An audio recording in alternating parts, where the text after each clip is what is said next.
L'entrevue du jour, une présentation de la résidence des bâtisseurs Monseigneur Deschênes à Montmagny, une résidence privée pour aînés située au cœur de Montmagny, pour vivre en toute quiétude. La résidence des bâtisseurs Monseigneur Deschênes à Montmagny, une résidence privée pour aînés située au cœur de Montmagny. Personnel compétent, service 24 heures sur 24, infirmière, entrée sécuritaire contrôlée et plus encore. La résidence des bâtisseurs Monseigneur Deschênes pour vivre en toute quiétude. Alors, mon prochain invité, c'est M. Michel Gagné, du Centre de plein air de Lévis, également président d'honneur de Grimpons pour l'espoir. Bonjour, M. Gagné. Bonjour, M. Montminy. Merci de me bien? recevoir. Oui, ça va bien. Content de vous avoir chez nous. Parfait. Les gens de Lévis qu'on reçoit parce que c'est une activité pour la sclérose en plaques. Et, bon, la directrice générale de l'organisme, c'est Mme Nicole Gay. Pour une personne que j'ai connue dans le passé à Lévis, dans une autre vie. Et pour moi, c'est toujours un plaisir de collaborer à des campagnes de financement, particulièrement pour la sclérose en plaques, parce que beaucoup de gens sont atteints de cette maladie-là. Et dans le temps, on avait la jonquille à Montmagny, qui était les fonds recueillis, les bénéfices servaient à la recherche sur cette maladie-là. Mais là, on a changé ça. En 2018, mais je pense qu'en 2019, regardez, comme je vous disais il y a quelques minutes, hors d'onde, je crois que la jonquille ne se fera plus. C'est un peu complexe, la vente, toute l'organisation des kiosques, et tous les événements, puis d'autant plus avec la COVID, on comprend que tout est arrêté. Mais pour l'instant, en tout cas, l'activité serait remplacée régionalement. Peut-être qu'ailleurs, dans la province, la jonquille se fait parce que c'est une activité provinciale. Régionalement, c'est remplacé par Grimpons, pour l'espoir, le 9 octobre au Centre de plein air. OK. D'abord, vous êtes directeur général du Centre de plein air. Fait que ça va bien avec Grimpons pour l'espoir, parce que vous êtes probablement un homme en forme. Mais disons que je suis bénévole, je vous dirais. Je suis président de la corporation du Centre de plein air. OK. On a un directeur général sur place, mais je l'ai déjà géré dans le temps où j'étais au service des sports de la ville. Mais maintenant, c'est une corporation, puis je suis président depuis 5 ans du Centre de plein air. Oui, on s'y en forme au Centre de plein air à d'autres endroits. Le petit Mont-Lauzon, pour les gens qui se demandent un peu, c'est un centre de plein air à Lévis, en bas du cégep Lévis-Lauzon. C'est le centre de ski, la Pente-École, qui est là depuis 50 quelques années. Là. Donc, il y a souvent des gens qui viennent s'entraîner d'eux-mêmes dans la montagne. Et c'est comme ça que les gens de la sclérose, l'équipe de Nicole, nous a contactés pour organiser l'événement. OK. Grimpons pour l'espoir. C'est quoi exactement Grimpons pour l'espoir? Bon, je pense qu'à l'automne, on sait tous, en fin de semaine, il y a beaucoup de pommes. Je suis allé dans le coin de Saint-Elzéar, c'était plein de pommes. Une autre belle activité l'automne, c'est de profiter des couleurs, puis de monter des montagnes. Les gens vont au centre de ski, vont en nature. On sait qu'avec la pandémie aussi, il y a beaucoup de fréquentation en nature. Fait que c'est ça l'idée. L'idée, c'est... Ça a eu ça de bon, la pandémie, hein? Oui, effectivement. Retourne à la nature, sur la maison, les activités en famille. Vous avez tout à fait raison. Il faut tirer les avantages pour ce qu'on est capable de trouver. Il faut prendre le meilleur de ce qu'il fait. Exactement. Alors, le centre, c'est pas un gros dénivelé comme tel. C'est à 55 mètres, le centre de ski. C'est pour ça que je vous parle d'une Pente-École. Donc, c'est quand même un centre assez accessible. Donc, le 9 octobre, entre 9h et 1h, alors, les gens se forment des équipes et on a 2 parcours. Et l'idée, c'est de faire à votre goût, selon votre condition physique, selon votre goût, selon avec qui les gens vous avez, le défi que vous êtes donné, de monter la montagne. On a 2 parcours différents. Parce que vous dites, c'est quoi qui est nouveau ou ces choses-là? Bien, c'est l'ajout. Un peu, moi, ils sont venus un petit peu me chercher, de par mes relations aussi au niveau sportif à Lévis, puis des liens. C'est qu'il y a deux types. La première année, il y avait seulement les gens montaient d'un point de vue participatif sur un parcours autour de la montagne. Puis, pour histoire d'essayer d'augmenter la participation, on a mis un parcours compétitif. Fait qu'on n'utilise pas les mêmes pistes, on n'utilise pas les mêmes parcours, les gens ne se croisent pas parce que même dans le participatif, on a des personnes atteintes avec nous. Fait qu'on veut pas, que quelqu'un passe à toute vitesse à côté de quelqu'un qui monte en famille ou tranquillement. Fait qu'il y a 2 parcours distincts.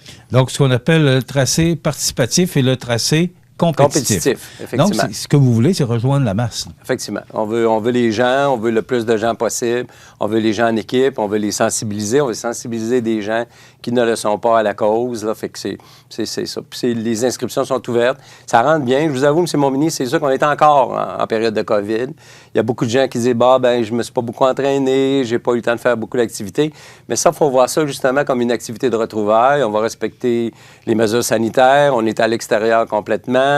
tout se passe dans le sport. On a beaucoup de place au centre, il n'y a pas de problème. Quand on dit aux gens, c'est un get-together. Venez ensemble, venez avec des gens du bureau que vous n'avez pas vus depuis longtemps, venez avec la famille, venez avec des amis. Ça va être beaucoup d'animation, beaucoup de prix de présence.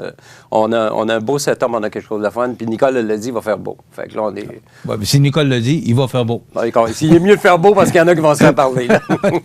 De quelle façon ça fonctionne? C'est que le tracé participatif, les gens s'inscrivent dans le participatif, seul par équipe, ou en groupe? En groupe, mais le groupe peut être de 2. Là, vous comprenez? Dans le participatif... OK, mais il faut être en groupe? Oui, je vous ai dit oui, mais vous formeriez une équipe seule puis il ne se rajouterait pas de gens. Dans le participatif, c'est correct. Parce que je me souviens même, il y a quelqu'un qui a déjà ramassé 400 quelques $ puis tout seul. Là, il est sur le site. Fait que je vais me reprendre. Là, on le coupera au montage. Non, mais vous pouvez être seul dans le volet participatif et même jusqu'à 15 personnes dans une équipe. Tandis que dans le volet compétitif, parce que là, on l'appelle compétitif, et que normalement, on s'attend à ce qu'il y en ait qui tournent pas mal autour de la montagne, c'est obligatoirement 5. Mais dans le participatif, on est là plus profiter, fait qu'on peut aller jusqu'à 15. Parce qu'il y a des gens qui disaient je participerais, mais ça ne me tente pas de former une équipe. Ben, à ce moment-là, on a monté le nombre de personnes à 15. Tout le monde a une puce électronique, comme les courses à pied, pour calculer nos tours, calculer l'ensemble de l'équipe. Surtout, on va donner les pointages aux gens. Les gens vont savoir ce qu'ils ont fait. Là. Mais on voulait aussi là, que les gens qui sont un petit peu plus sportifs qui disent je veux vraiment mon temps, je veux mes affaires, fait que c'est possible. Ça va être Sportstat, compagnie habituellement dans les événements qui va faire ça. Okay. Ça coûte combien? Le coût d'inscription de 40 $. Autant pour un que pour l'autre? Autant pour un que pour l'autre, individuellement. Puis ensuite, ce qu'on demande aux gens, c'est d'essayer d'aller chercher l'équivalent. Soit environ au moins 40 $ en commandite. Là.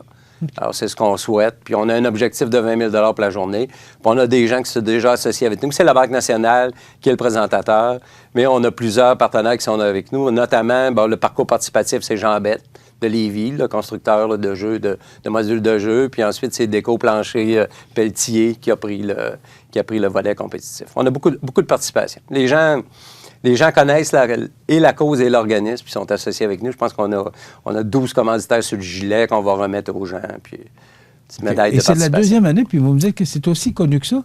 La sclérose... on ne l'a pas eu l'année passée, on le sait, à cause de la pandémie. Là. Donc, ça veut dire la première édition en 2019, et là, c'est la deuxième édition. Oui. C'est ce que je comprends? Oui, parce qu'il y a eu en 2019. L'année passée, on était prêt à environ 2 semaines de l'événement. On a dû annuler. Mais ce qui est connu aussi, c'est les activités de la sclérose en plaques. Comme là, il va y avoir le concert de Noël, il y a une marche au printemps, il y a aussi des événements qui sont provinciaux, en vélo, tout. Donc, les gens voient quand même la cause et voient les activités. Fait que la sclérose... Écoutez, il y a près de 90 000 personnes. Puis j'ai des notes un petit peu ici parce que j'aurais aimé être accompagné de Mme Anctil, notre présidente, mais COVID, comme vous dites, oblige, on est une personne à la fois. Mais moi-même, malheureusement, ma mère décédée d'Alzheimer, mon père a une autre cause, mais je ne connaissais pas beaucoup la sclérose. Mais en connaissant les gens, il y a quand même 90 000 personnes au Canada qui sont atteintes de sclérose en plaques, dont 1 000 dans la région de Chaudière-Appalaches. OK, c'est Et beaucoup. Oui. 600 de ces 1 000 personnes-là sont membres de l'association. C'est beaucoup. Puis l'autre chose qui m'avait vraiment frappé, là, c'est les adultes de 20 à 49 ans qui sont souvent diagnostiqués le plus rapidement. Et il y a 3 fois plus dans la région de femmes atteintes de sclérose en plaques que d'hommes. Okay. Ça m'a vraiment touché, ça m'a frappé beaucoup. Là. Est-ce qu'il y a des signes? Je ne vais pas trop vous poser de questions par rapport à la maladie, mais est-ce qu'il y a des signes qu'on peut voir que cette maladie-là, parce que c'est sournois. Moi, ce que je sais, c'est que c'est une maladie qui est sournoise, mais qu'à un moment donné, on se rend compte qu'on a moins de flexibilité, de dextérité. Là. Mais ça, à ce que je vois, là, comme tel, là, ça va se manifester sous différentes formes. À un moment donné, effectivement, étourdissement, équilibre, dextérité. Là, tu t'aperçois que tu as des symptômes, des choses que tu ne pouvais pas faire avant. Plus tard, ça va aller plus à des problèmes même d'élocution, intestinaux, cognitifs. Mais comme vous dites, honnêtement, quand tu es dans vingtaine ou dans trentaine, comme la sœur de notre président, Mme Anctil, elle a été diagnostiquée à 20 ans. Ça fait 36 ans qu'elle est atteinte. Maintenant, avec des médicaments, elle réussit à améliorer la situation des gens. Mais effectivement, c'est un diagnostic qui frappe là, vraiment, puis qui est vraiment... C'est brutal là, comme annonce à l'âge que ça se fait. Et c'est pour ça que les services de l'association sont vraiment importants. Là. Parce qu'à ce moment, même durant la pandémie, il y a quand même des services qui se sont donnés. Parce que ce que je trouve intéressant dans cette activité-là, quand je me suis impliqué, quand ils m'ont approché, la majorité des fonds vont rester régionalement pour des services aux personnes. Alors, si en fin d'année, l'association fait des profits, évidemment, il y a des parties qui sont versées au niveau provincial pour la recherche. Et c'est pour ça qu'il y a des activités provinciales destinées à la recherche et des activités locales destinées à des services aux gens. Alors, les gens sont rejoints. Lors d'un diagnostic, ils sont appuyés. Il y a des groupes de soutien. On leur offre de l'activité physique, du yoga. C'est à des séances. Cette année, c'est à des séances virtuelles. Mais l'idée, c'est de rejoindre les gens et l'argent que vous allez donner, elle va... Et de les aider, de les effectivement supporter dans ce qu'ils vivent. Exactement. Qu'est-ce qui fait que Michel Gagné s'implique et accepte la présidence d'honneur d'un tel événement? Bien, je vais être très, très honnête avec vous. Comme je vous dis, à un moment donné, moi, je suis au centre de plein air. Et là, j'ai été approché par une autre Nicole, si on peut dire, Janet Jones, là, la conseillère municipale de la ville. Puis elle dit, Michel, on a parti à un événement. Je pense qu'on voit des images actuellement. Ça a bien fonctionné, mais on aimerait le grossir. On aimerait que ça soit plus gros. Peux-tu nous aider? Ouais, c'est quand même... Oui, on va le déniveler. Ça c'est le parcours participatif. C'est un 55 mètres de dénivelé, là. Ça va être ça demeure le parcours participatif. On voit les gens. Ensuite, les gens redescendent de l'autre côté, du côté de Monseigneur Bourget, puis se rendent sur le plateau. Fait que la première année, il y avait une quarantaine de personnes. On les voit, les deux parcours. Là, on voit en jaune, ce qui est plus jaune, le participatif. En bleu, ça devient le parcours compétitif qui, eux, vont plus haut.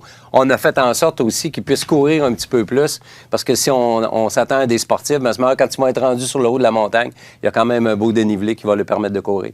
Fait que Janet Jones me contacte. Michel, on aimerait ça que tu nous aides. Écoutez, la ville a beaucoup aidé le centre, notamment avec l'installation d'une remontée aérienne cette année.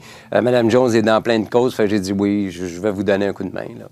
Puis j'ai été me chercher des partenaires. Là. Bon, comment je l'ai grossi un peu, je vous dirais, c'est en faisant une équipe d'honneur. On les a vus, on a vu un petit peu dans les images aussi tantôt. Là. Alors, il y a Maxime Dionne de la Banque nationale, évidemment. Puis là, j'ai été chercher Lenny Boutet du Club de course de Lévis, Jerry Facette du Club Triaction et Sébastien Carrier du Club Lyonique, en me disant, ces gens-là, l'équipe d'ambassadeurs d'honneur vont amener des membres de leur groupe pour pouvoir, à ce moment-là, grossir.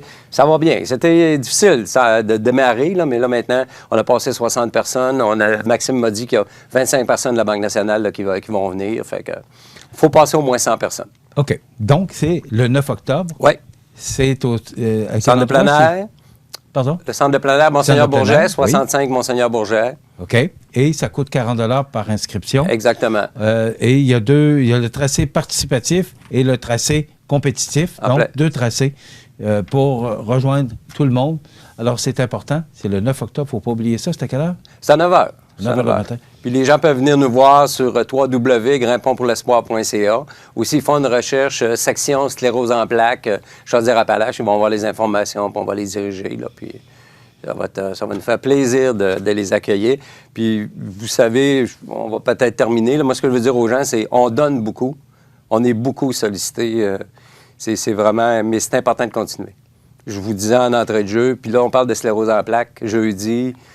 j'ai appris que j'ai un ami qui a un diagnostic. C'est un cancer cette fois-là très, très brutal. Puis ça vous arrive là, dans le visage, tu n'attends pas à ça. Puis il faut continuer, il ne faut pas lâcher, même si souvent on se fait solliciter beaucoup. Donner du temps, donner de l'argent, appuyer les gens, c'est des très, très bonnes causes. Là. Puis, vous êtes un très bon ambassadeur, M. Gagné. Je vous remercie. Merci beaucoup d'avoir été avec nous. Michel Gagné, qui est président d'honneur de Grimpons pour l'espoir, c'est le 9 octobre prochain. Merci d'avoir été avec nous.